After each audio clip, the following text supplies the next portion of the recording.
Fala, Nenzeiro e Nenzeira, a gente está aqui para o segundo episódio das questões vazadas do Enem de 2023. Lá vou eu para a questão de número 7 do caderno amarelo e que eu ranqueei aqui como dificuldade média. Vocês vão me dizer no comentário o que vocês acharam dessa questão. Era média ou era difícil? Tem gente que vai achar difícil e ela traz um quadro. E já apareceu aí quem é o autor do quadro. Então a gente tem aqui o quadro, a gente está vendo esse retrato, né? A gente pode falar do Cândido Portinari, o autor, é claro, né? Cândido Portinari, Mestiço é o nome da obra, de 1934, um óleo sobre tela de 81 por 65 centímetros, presente no acervo da Pinacoteca do Estado de São Paulo. Você que é de São Paulo, capital, pode ver pessoalmente o quadro, tá? Disponível na obra Arte no Brasil, uma história da Pinacoteca de São Paulo, Pinacoteca 2013. Então a gente fez aquele mapeamento aí da referência bibliográfica e como é um quadro a gente tem, é muito fácil aí a análise, lembrando que na prova aparecerá em preto e branco, tá bom? Então vamos ver aqui o que é que traz o comando e as alternativas, né? O que é que eles trazem aí sobre esse item, sobre essa obra do Portinari. Olha só, essa pintura foi a primeira obra de Portinari a integrar uma coleção pública, tendo sido adquirida pelo governo de São Paulo em 1935. Logo depois, né, da pintura da obra, da confecção da obra em 1934, já foi adquirida pelo governo do estado de São Paulo. Nela percebe-se como técnica de composição.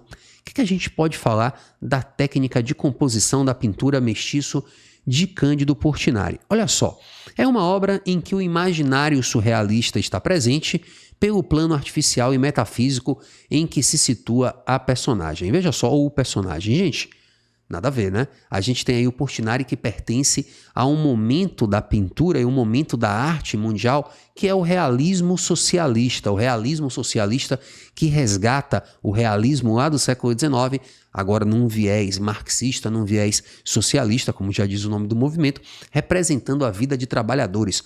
Grande nome do movimento, o Diego Rivera, pintor mexicano que hoje em dia é muito conhecido por ser o marido de Frida Kahlo. Então não dá para afirmar que essa é uma questão, né? É um quadro que foi pintado no estilo surrealista com a paisagem metafísica de fundo, nada a ver, né? A gente tem uma paisagem aí realista, uma plantação, não dá nem para dizer que remete às paisagens metafísicas do Giorgio De Chirico, pintor italiano da pintura metafísica, que trouxe aí uma influência inicial pro surrealismo. Então não vou na letra B não, tá bom? Olha só, vou continuar aqui na nossa análise.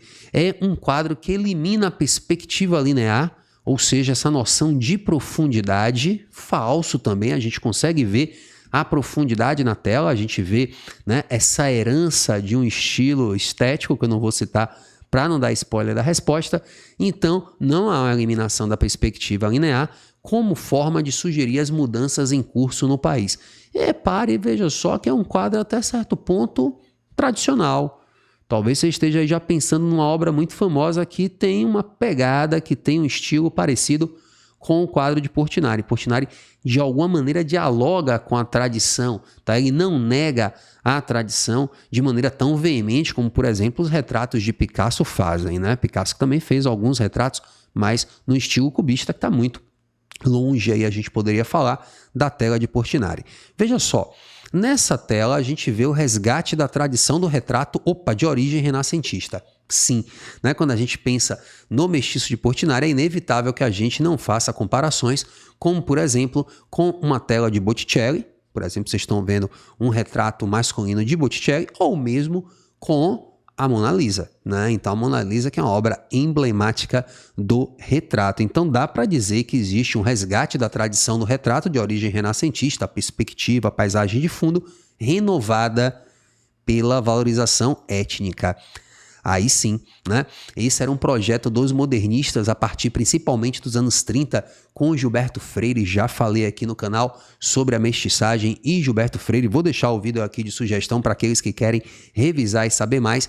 Isso também está presente na obra de Jorge Amado, na obra do Jorge de Lima. São autores que vão trazer a questão étnica pro modernismo 2 de maneira mais contundente, de maneira mais presente. Então, letra C, não tem muito que a gente discordar dela, né?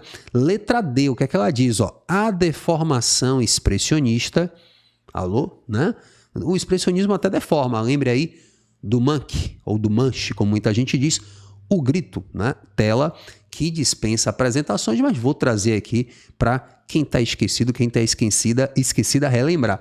Então, a deformação expressionista não tem, né?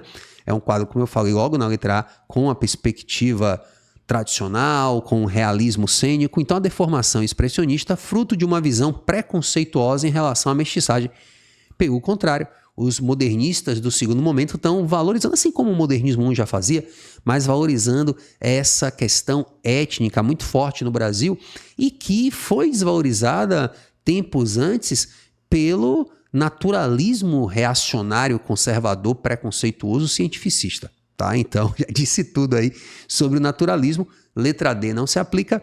E letra E, a ruptura, porque não seria ela, né, a verdadeira, a ruptura de paradigmas do cânone, do modelo, tá? Do modelo clássico. Não.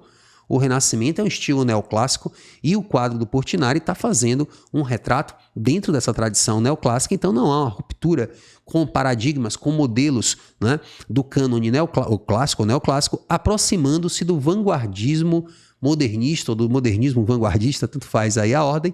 Não, né? Porque a gente tem um quadro até certo ponto bem comportado quanto à representação visual do personagem. Portanto, nossa questãozinha tem o gabarito letra C. E com certeza você vai acertar no Enem 2023. E quer saber mais sobre as questões vazadas do Enem? Quer chegar arrasando na prova, detonando até as questões que você ainda não viu? Restam 38, né, da prova de língua portuguesa. Então, venha com a gente no Vazou Enem, a maior revisão de linguagens do Brasil, ao vivo para você em 2 dias, como vocês estão vendo, no dia 31 de outubro e no dia 2 de novembro, mais de 3 horas de aula para a gente fazer questão inédita, para a gente fazer questão que vai cair no Enem, para a gente falar de teoria, tudo para você chegar perfeitinha na prova, alavancando sua nota.